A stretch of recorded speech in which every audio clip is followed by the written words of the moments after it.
So, ngayon naman, iba naman ang ating pupuntahan. Kaya, let's go!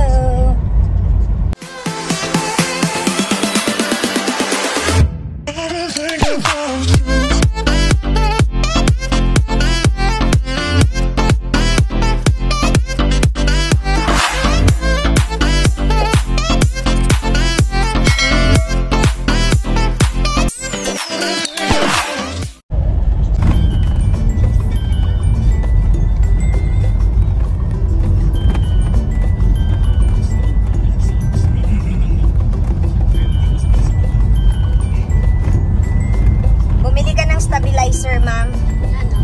Ako kasi hindi to stabilizer eh. Ano lang to eh, selfie stick ito eh. Yung pag gumamit ka ng camera, nakaganyan lang siya talaga. Kung hindi mo gagalawin yung camera mo, stable, stabilize yung ano mo, cellphone mo para hindi siya ano, steady lang yung phone mo.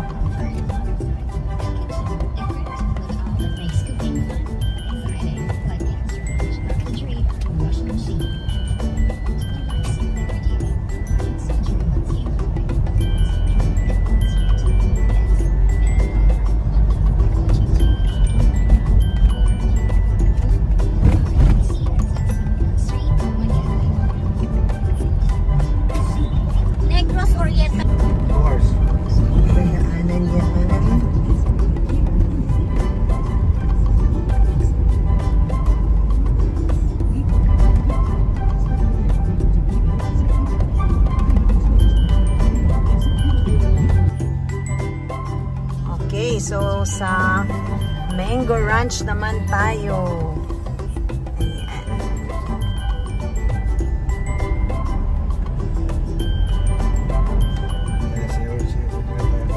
Ayan. Sa ating ranch. Ang ganda. Okay. So, ito yung merong windmill, mga ganyan-ganyan. Oh, ito na yung ano, ma'am, na nakita mo sa picture at gusto mo ring magkaroon ng ganyan, ang windmill. Ayan yung pagkuha nila ng water.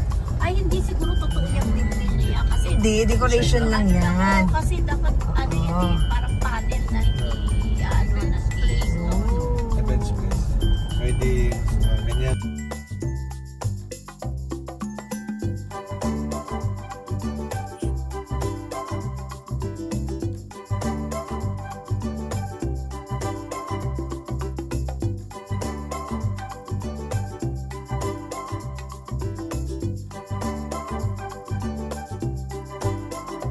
Ayan, dito naman ang Mango Ranch Windmill. Yan, makikita nyo yan.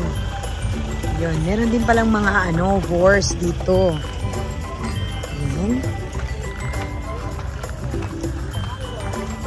Okay. Ang ganda din ng place. Parang event din siya. Parang nagiging reception din siya sa mga event.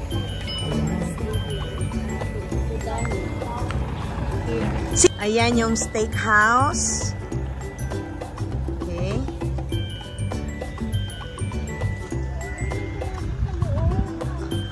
Pwede bang pasukan yan, sales?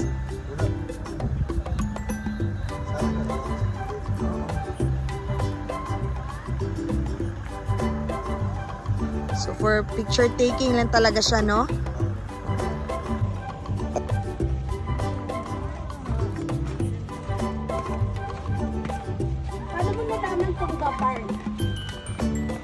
Ang ganda. Sobrang ganda, oh. Marami pa silang i-develop mo. Ayan. Ganda. Ang linis ng kapatigiran.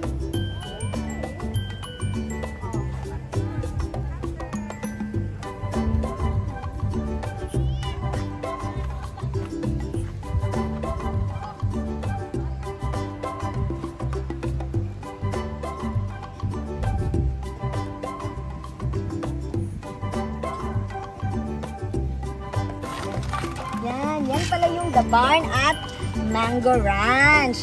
Dito pa rin sa Valencia, Negros Oriental. Meron din silang steakhouse. Ito, windmill. So, part ito ng Mango Ranch. Ayan. kong ipakita sa inyo gaano ka-green ang mga grass. Ayan o. Dito pa rin yan sa The Mango Ranch. Okay? At, syempre, ang napaka-attractive na The Barn. Diba? Super attractive ang The Barn. Ayan, ang daming mga nagpapapicture. Ayan. Syempre, ang ating inay. Andiyan ang ating inay. Si Doc Edith, si Doc Venus. Syempre, ang ating tour guide. At yung sa likod niyan ay ang steakhouse. Okay, the windmill. Oh, ang ganda, diba?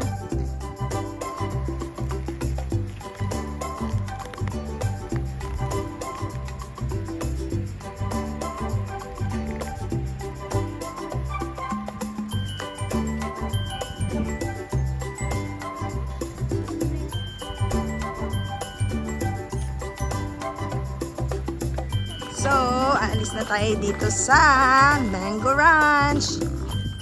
Yun pala yun. Merong The Barn, Windmill, Steakhouse. Yun pala yun. Diba? Ang ganda ng kapaligiran. Green na green. So, tayo ay paalis na dito sa ranch.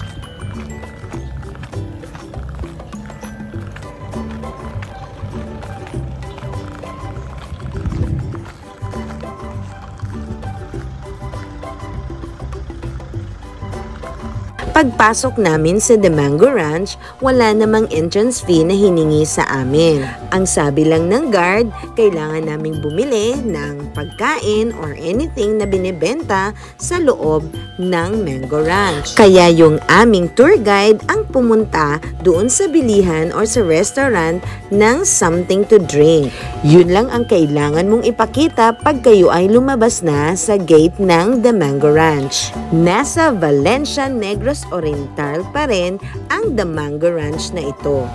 Gaya nga ng sabi ko sa mga previous na vlogs ko dito sa Valencia, abay ang dami palang mapapasyalan sa lugar na ito. Yung mga napasyalan namin sa Valencia, within 1 day lamang namin ginawa. Makaka-search ka rin naman ng mga murang sasakyan na marerentahan kung kayo ay nasa Dumaguete. Kaya again, pag kayo ay nasa Dumaguete, huwag kalimutang mag-side trip sa Valencia, Negros Oriental.